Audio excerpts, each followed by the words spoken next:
नमस्कार दर्शकों, आपके अपने चैनल टेस्टी टेबल में आपका बहुत बहुत स्वागत है। तो आज हम अपने इस चैनल में एक नया टॉपिक लेके आए हैं, गर्भावस्था और ग्रहण।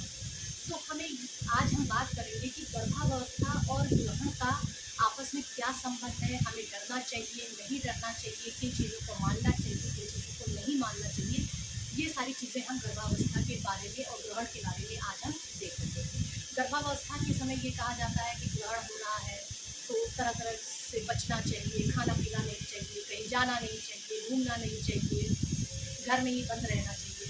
तो इस तरह की बातें जो हैं गर्भावस्था के समय पहले भी कही जाती थी और आज भी कही जाती है। तो देखते हैं कि इनमें से कितना सच है, क्या सही है। मैं ये नहीं कहती कि सारी चीज़ें गलत हैं, पुरानी सारी चीज़ें गलत हैं, लेकिन आज हम वैज्ञानिक दृष्टि से और शास्त्रीय दृष्टि से देखेंगे कि क्या सही है और क्या गलत है।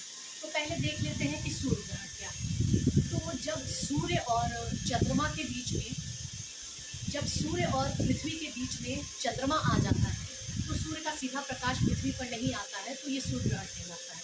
इसी तरह से जब सूर्य और चंद्रमा के बीच में पृथ्वी आ जाती है, तो सूर्य का प्रकाश चंद्रमा पर नहीं पहुंचता है, तो इसको चंद्र ग्रहण। तो चलिए आज हम बात करते हैं कि सूर्य ग्रहण और गर्भावस्था का या चंद्र ग्रहण और गर्भावस्था का आपस में क्या संबंध है, क्या करना चाहिए, क्या नहीं करना चाहिए। तो देखिए, मान्यता ये है कि सूर्य ग्रहण के समय कहा जाता है कि भाई गर्भवती स्त्रियां जो है वो घर से बाहर ना निकलें। अगर वो घर से बाहर निकलेंगी तो उनका अबॉर्शन हो जाएगा, बच्चा कटे फटे अंग के साथ पैदा होगा और उसमें जो है कुछ जन्मजात विकृतियाँ भी आ जाएंगी। वैसे नहीं निकलना चाहिए बाहर, ये सही बात है, क्योंकि सूर्य ग्रहण और चंद्र ग्रहण के समय कुछ हानिकारक किरणें जो है हमारी पृथ्वी पर आती हैं, जो हमारे शरीर तक पहुंचती है, जो हमें नुकसान पहुंचाती है। तो इसलिए कोशिश ये करनी चाहिए कि बाहर ना निकलें। लेकिन अगर मान लीजिए बाहर निकलना पड़ जाए, तब कोई ज़रूरत ऐसी आ जाए कि बाहर निकलना ही है, तब क्या करें? तब आपको ये करना चाहिए कि आप ऐसे कपड़े पहनिए कि जिससे कि आपका पूरा शरीर, आपका पूरा पेट अच्छी तरीके से ढका रहे और उसके बाद जो है आप बाहर निकलें, तो कोई नुकसान नहीं है। जब आप पूरा शरीर ढककर बाहर निकलेंगे तो आपके शरीर पर जो हानिकारक किरणें ग्रहण के समय आती हैं, उनका असर नहीं होगा। बाकी बच्चे में कोई विकृति नहीं आएगी या बच्चा कटे फटे अंग के साथ नहीं पैदा होगा। इसी तरह से कहा जाता है कि गर्भावस्था के समय चाकू मत इस्तेमाल करो, कैंची मत इस्तेमाल करो, बच्चे का अंग कटा हुआ होगा।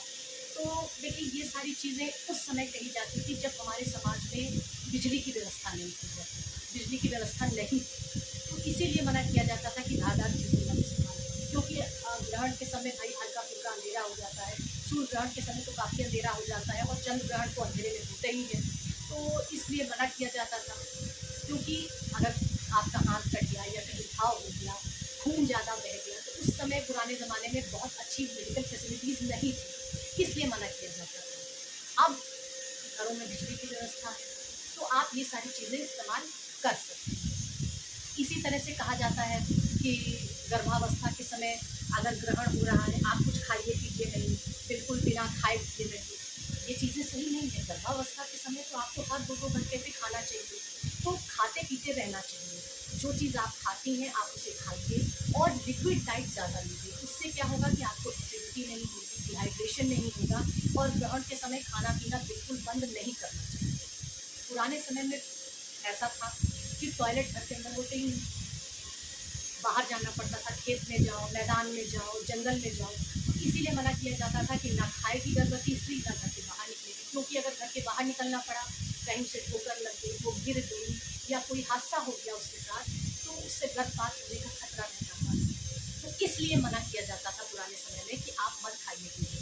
लेकिन अब ऐसा कोई दिक्कत नहीं है, आप आराम से खाइए पीजिए, बिल्कुल खाइए पीजिए। इसी तरह से कहा जाता है कि आप कोई बालमिन की पिन का इस्तेमाल मत कीजिए, सेफ्टी पिन का इस्तेमाल मत कीजिए। वही चीज़ें आती हैं सामने, क्योंकि पुराने समय में बिजली की व्यवस्था नहीं थी, ग्रहण के समय अंधेरा हो जाता था, चोट लग सकती थी, इसलिए ये सारी चीज़ें मना की जाती हैं। इसके अलावा ये भी कहा जाता है ग्रहण के समय बाहर नहीं निकलो, वही क्योंकि शरीर के ऊपर टॉक्सिक रेसेस आती है, तो घर के बाहर निकलिए तो शरीर पे कपड़ा अच्छी तरह से ढक के शरीर को निकलिए, तो बाहर निकलने में कोई दिक्कत नहीं। इसी तरह से कहा जाता है ग्रहण के समय ईश्वर का नाम लीजिए, गायत्री मंत्र का जाप कीजिए, पूजा पाठ कीजिए, कोई बुराई नहीं है। आराम से पूजा पाठ कीजिए, गायत्री मंत्र का जाप कीजिए, मेडिटेशन कीजिए, अच्छी बात है, इसमें कोई बुराई नहीं करना चाहिए। इसी तरह से कहा जाता है कि जब ग्रहण हो रहा है तो ग्रहण के बाद नहाना चाहिए, ये भी ठीक है, बिल्कुल नहाइए, क्योंकि ग्रहण के समय अगर आपको बाहर निकलना पड़ा और आपके शरीर के ऊपर हानिकारक रेस पड़ गई, या आप घर के अंदर भी हैं तो भी आपके शरीर के ऊपर हल्का फुल्का हानिकारक रेस का प्रभाव पड़ सकता है। तो ग्रहण के बाद आप नहाइए, तो जो हानिकारक रेज आपके शरीर पर आई हैं वो आपके शरीर से छूट जाएगी। तो इसलिए ग्रहण के समय डरना नहीं चाहिए। गर्भवती स्त्रियों को तो खासतौर से डरना नहीं चाहिए और ना उन्हें डराना चाहिए। खाते पीते रहना चाहिए, और अगर कहीं बाहर आना जाना पड़े तो पूरा शरीर ढक के जाना चाहिए। इसी तरह से कहा जाता है कि ग्रहण के समय पेट पे गेरू लगाना चाहिए, गोबर लगाना चाहिए। गलत नहीं है, बिल्कुल लगाना चाहिए, क्योंकि गेरू और गोबर हमारे शरीर को हानिकारक ग्रहण की किरणों से बचाता है। तो कुछ चीज़ें ग्रहण के साथ जो पुराने समय से चली आ रही है वो ठीक है, और कुछ चीज़ें ग्रहण के साथ जो जुड़ी हुई हैं वो ठीक नहीं। वजह ये थी कि पुराने समय में व्यवस्थाएं नहीं थी, और लोगों को अगर कोई चीज़ सीधे से समझाई जाती थी तो लोगों को वो चीज़ें समझ नहीं आती थी। इसलिए क्या था कि चीज़ों को धर्म से जोड़ा जाता था या डराने वाली चीज़ों से जोड़ा जाता था, तो लोगों को समझ में आता था।